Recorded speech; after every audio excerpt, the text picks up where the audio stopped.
The desert highway stretched endlessly under the night sky, silent and dark, with only the occasional flicker of stars offering company. Dave Carson, a seasoned trucker in his late 40s, tightened his grip on the steering wheel as the miles rolled beneath his wheels. His old 18-wheeler hummed steadily, its headlights cutting through the black curtain of night. It was a last-minute job, and though most drivers wouldn't have taken it, Dave never turned down extra cash. The load wasn't heavy, just a few crates headed to a distant depot across the desert. He had driven this route before, but always during the day. Tonight, the road felt different, quieter, colder, and somehow heavier. He adjusted his rearview mirror and glanced back. Just the trailer. No cars followed, and none had passed in over an hour. The road had fallen into a stillness that felt unnatural. The moon was hidden behind thick clouds, and the world outside his windshield was painted in deep shadowy blues. His dashboard lights glowed dimly, the radio offered nothing but static, and even the engine seemed to hum more softly than usual, as though it, too, was cautious. It was past 2 a.m. when Dave first saw her. She appeared just ahead, standing on the shoulder of the highway. At first he thought it was a reflection or a trick of the lights, but as the truck drew closer, the figure became clearer. A woman stood motionless by the roadside, wearing a long white dress that billowed slightly in the wind. Her hair was black, hanging loose over her shoulders, and she was barefoot, toes planted firmly on the gravel. She didn't wave. She didn't flinch. She didn't even look at the approaching truck. She simply stood there, as if waiting for something, or someone.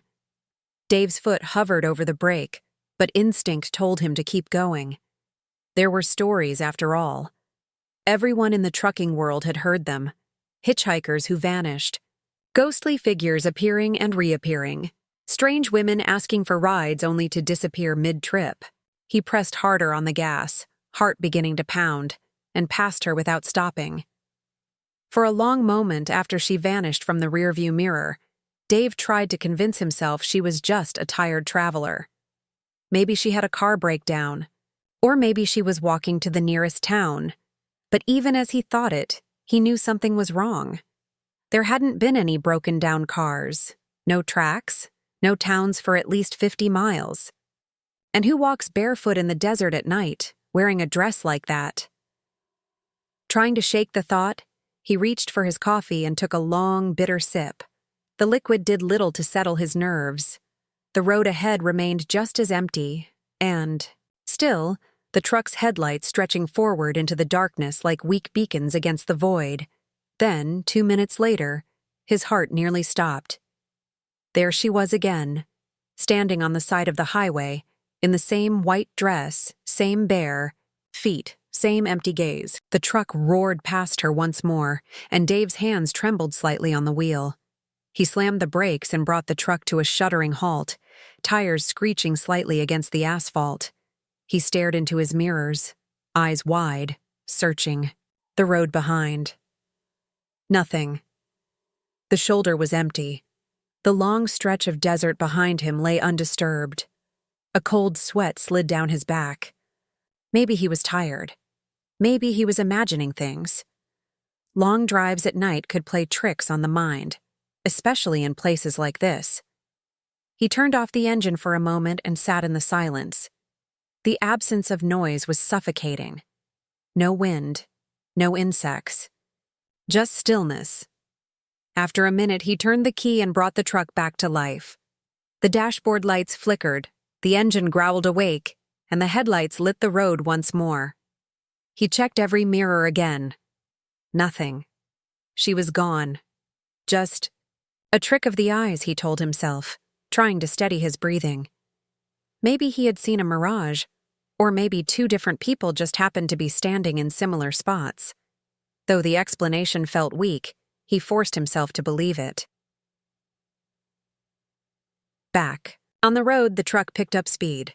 The digital clock on the dash read 2:17 a.m. The minutes ticked by slowly. Dave tried to distract himself by focusing on the rhythm of the road. Tire lines, mile markers.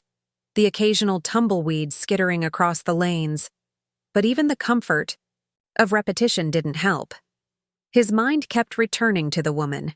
Something about the way she had just stood there, unbothered by the cold or the dark, had pierced right through him. It wasn't just that she was out of place. It was that she didn't seem human. The road sloped slightly upward ahead, a small hill in the middle of nowhere. Dave tapped the brakes gently as he approached the rise, then let the truck coast down the other side. And then, for the third time, there.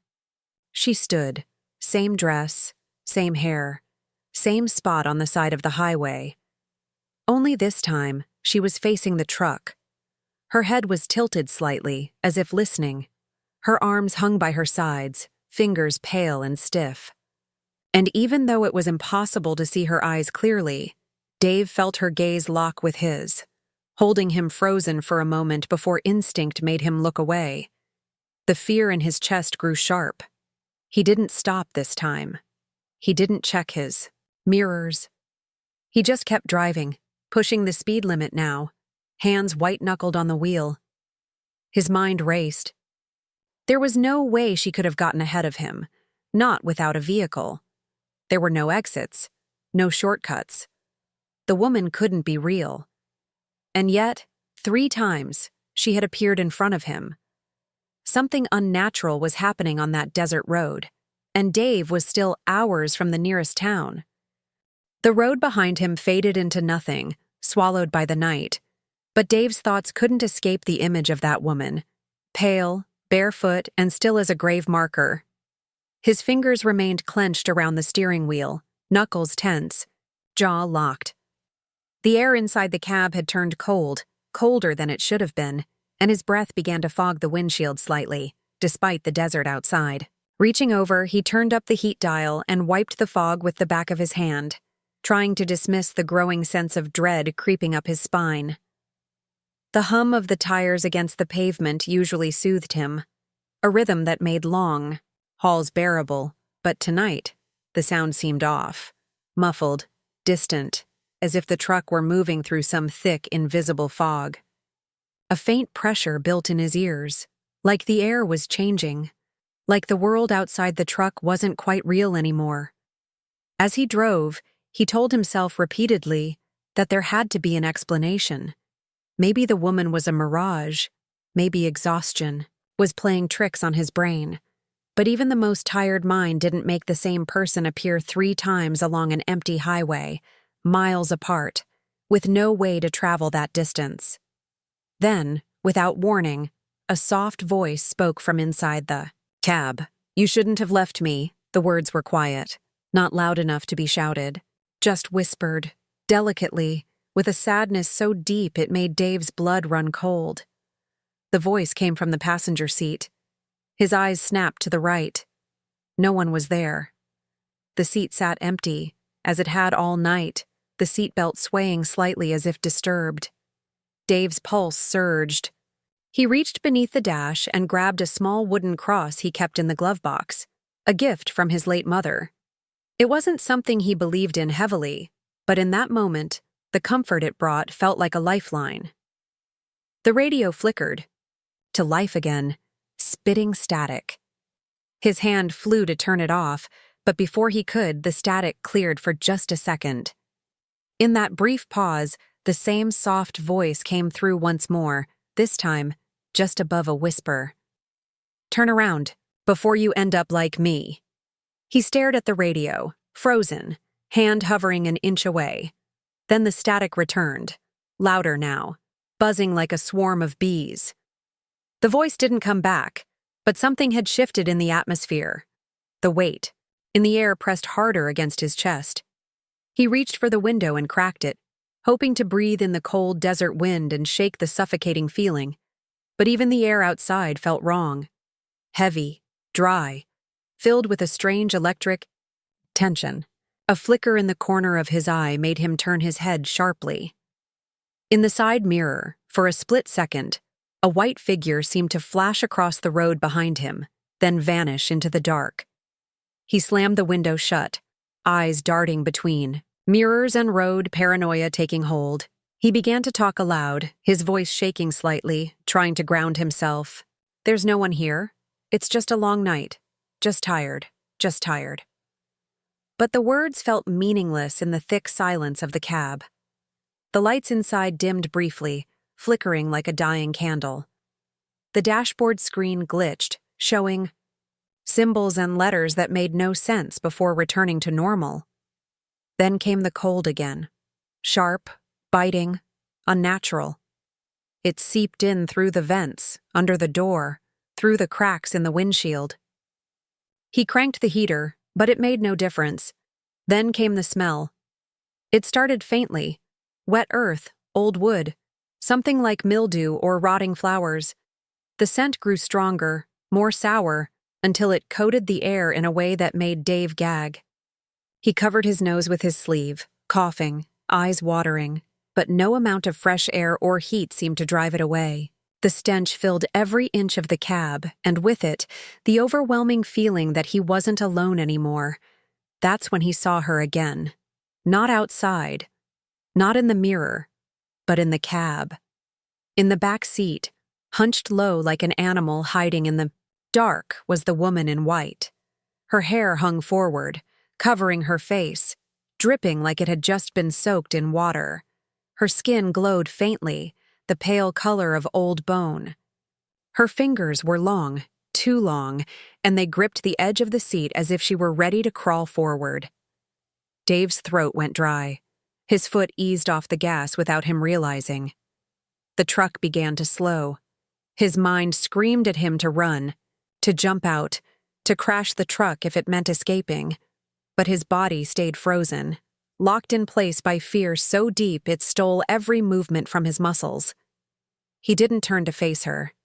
He didn't look in the mirror again. He only stared at the road ahead and pressed his foot hard on the gas pedal. The truck surged forward, engine roaring like it, too, wanted to flee. The woman didn't move. She remained hunched in the back seat, silent, her face hidden, as if waiting for something, waiting for him to look. Dave drove for hours without blinking. His eyes burned, his hands ached from gripping the wheel so tightly, but he didn't stop. The gas tank dropped fast, faster than it should have. He didn't care. All he wanted was light, people, movement. Anything but the silence and stillness that had followed him since that voice whispered in his ear. When the sun finally began to rise, it did so slowly, like it didn't want to touch this cursed part of the earth.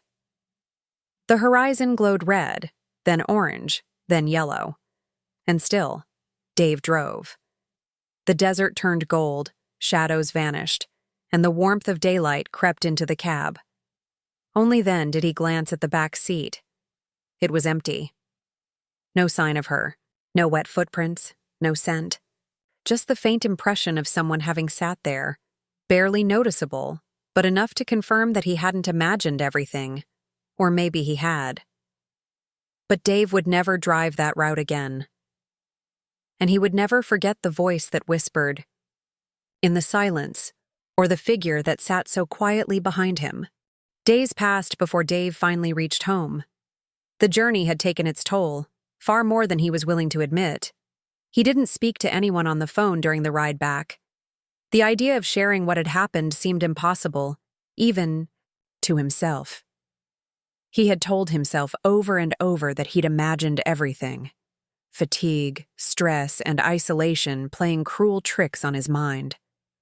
But the weight of the experience was undeniable, and each time he tried to push it from his thoughts, the image of the woman's pale, unmoving form crept back into his mind. When he arrived at his small apartment, he tried to relax. There was no call to make, no reports to file, nothing but an empty room and the oppressive quiet that had followed him. He sat on the couch, staring out of the window at the world going by. The sun was setting, and the orange and pink hues of the evening sky were an illusion of peace. He tried to close his eyes, but all he could see was that figure in the back seat, that strange, distant voice, and the overwhelming feeling of something evil lingering just beyond the edge of reality. That Night sleep didn't come easily. Every time he closed his eyes, he was back on the desert road, his truck speeding through an unending night, with the figure appearing again and again. The whispering voice, the haunting presence. He knew it wasn't a dream. It was too vivid, too real to be brushed off as a figment of his imagination. Every detail, the dampness in the air, the freezing cold, the smell, the muffled, desperate sound of static on the radio, haunted him, gnawing at the edges of his mind. The next morning, Dave called his dispatcher to check if there were any more jobs, anything to distract him. But when the call was answered, the voice on the other end was not familiar. It wasn't his usual contact. Something about the tone of the voice seemed off. It had an odd, almost mechanical cadence to it. "Mr. Carson?" the voice asked, sounding as though it were filtering through layers of static, as though it were coming from far away. "There is a route available for you. You should leave right away. The load's waiting." Dave's stomach twisted. He hadn't been called by anyone else in days, and this wasn't his dispatcher's usual voice. It was eerie, almost hollow, and despite the fact that the message was routine, it felt anything but. "I'm not sure. I'm not feeling up to it right now. You'll be fine," the voice interrupted. "Get the truck back on the road. Your load is ready." The line went dead. Shaking his head, Dave put the phone down slowly, his mind racing. Something wasn't right. The voice on the other end didn't sound like a person at all. It sounded like something else. The hairs on the back of his neck stood up, and his instincts screamed at him to ignore the call, to forget it, to keep his distance. But he couldn't shake the feeling that something was pulling him back, something that wouldn't let him rest. He had to know. He had to see it through. By evening, Dave found himself back at the truck yard, standing in front of his rig, staring at the truck as though it were a stranger. The engine hummed, the headlights gleamed, and everything seemed normal, as if nothing had changed. But he knew better. The unease was palpable, a thick fog surrounding him as he climbed into the cab, his fingers trembling as he gripped the steering wheel. As the engine roared to life, Dave's heart raced, and with a deep breath, he drove off into the fading twilight, heading toward the route the voice had instructed him to take. As he approached the familiar stretch of desert road, the unease grew stronger, a heavy weight pressing down on his chest. The vast emptiness of the highway stretched before him, but this time there was no illusion of safety. The truck seemed to crawl along, each mile longer than the last. Dave's eyes scanned the road nervously, expecting something, anything, to happen. But for the first hour, nothing did. The night was silent, save for the hum of the engine and the occasional click of the truck's gear shift. The radio, however, was another story. It buzzed intermittently, a dull, static sound that would have been easy to ignore if it weren't for the strange feeling that the sound was intentional. Then, as he rounded a bend in the road, the static on the radio intensified, becoming a loud screech that made Dave's teeth ache. He reached for the dial to turn it off, but before he could, the voice came through once more. The same voice. Not human, not mechanical, just wrong. "You shouldn't have come back." The words hit him like a punch to the stomach. His foot slammed on the brakes instinctively, and the truck screeched to a halt in the middle of the deserted highway. His breath was shallow and his pulse raced.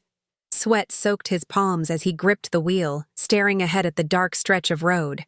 There was no one around. No sign of life, nothing to explain the words that had just echoed in his ears. And then, just as before, she appeared, the woman in white. This time, she wasn't standing at the side of the road. No, this time she was standing in the middle of the highway, her head tilted back, hair flowing like ink in the wind, her feet bare and unmoving. Her face was no longer hidden, pale, almost translucent, her eyes wide and dark, hollow like empty wells. Her lips parted, and from her mouth came a sound, almost a song, an eerie, slow hum that seemed to fill the entire world. Dave's heart pounded in his chest, and his breath caught in his throat. "Turn around, Dave. Turn around, before it's too late." He couldn't move. He couldn't think. It was as if his body was paralyzed, frozen in place, watching the woman sway in the wind, her hair twisting around her like it was alive. A sharp, metallic taste filled his mouth, and his mind reeled as his eyes locked onto hers. In that moment, a deep, unsettling realization hit him. She wasn't just a ghost. She was something else, something far older and darker than anything. Dave could understand. He could feel it, the presence pressing in on him, the air thick with a force that was not of this world. The truck began to shake, the engine sputtering and coughing, as if struggling against some invisible force. With a sudden, violent jolt, the truck lurched forward on its own, the tires screeching across the road as if the woman's will had taken control. The wheel jerked out of Dave's hands, and the truck veered off the road, heading straight into the desert. The horizon blurred, the stars above spinning wildly as the truck moved like a thing with a mind of its own, pulling him toward an unknown fate.